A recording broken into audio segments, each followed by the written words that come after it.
My question is, you've been doing this for so long. Do you still have access to your former suffering? Can you recognize it? And do you still feel that suffering the way you did then? Or do you look at it through different eyes, through a different lens? Does it still resonate the same way? I don't feel the suffering anymore at all. It's like evaporated. I remember it. I remember, for example, that in my childhood, I was mostly unhappy because of an unstable family background. I didn't have a happy childhood. I remember that. On a feeling level, I don't revive it. It's not there anymore. It exhausted itself, it evaporated, or it got burned up by the presence. The unhappiness has not survived in me, except as a mental memory, but not on an emotional level. So it's gone. Unhappiness for many people becomes an intrinsic part of their sense of identity. As every therapist knows, many people have a resistance towards letting go of their unhappiness. So the therapist tries to... Because that has become their identity. That's their story. They think they lose themselves if they let go of their unhappiness. They're not complaining about being unhappy. Yes. The last 5 minutes of the day, before you go to sleep at night, are the most important 5 minutes of your day. You are now going to go into your subconscious mind for the next 8 hours, and you're going to marinate there in those 8 hours. As you enter into your subconscious mind, you can do one of two things. You can review all of the things that you didn't like, that didn't work, that disappointed you,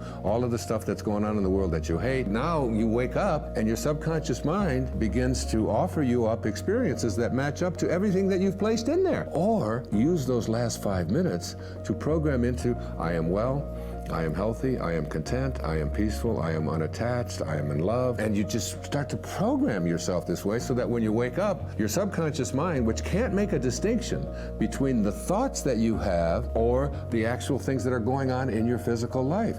So if your subconscious mind is being programmed to say, this will never work out, the universal subconscious mind will begin to offer you experiences that match up to that, and you'll go through your whole life.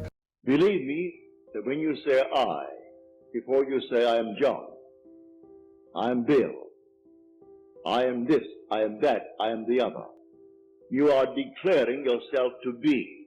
And that sense of being is God. That's God. Now what are you going to put on it? All things are possible to God. All things. You could say now, as you're seated here, after first affirming that I am, you could then assume that I am, and you name exactly what you want to be. If you believe what I tell you about your own I amness, and remain faithful to what you have assumed, that assumption will harden into fact. When you pray in the true sense of the word, you do not pray to any external God. Everything he creates from within himself.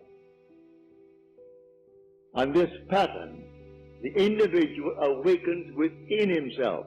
And who does it? The I of man. And that is God. Now tonight you can test it, as you're called upon to test it. Test yourselves and see.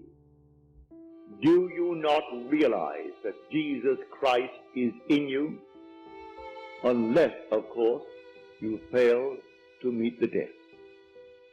Examine yourselves to see whether you are holding to the faith. What faith? To have someone tell me that I am a Christian, or I'm a Jew, or a Mohammedan, and holding to that faith that they talk about? No. The faith that I'm talking about tonight, that your own wonderful I amness is God. Test it to see if you're holding to that faith.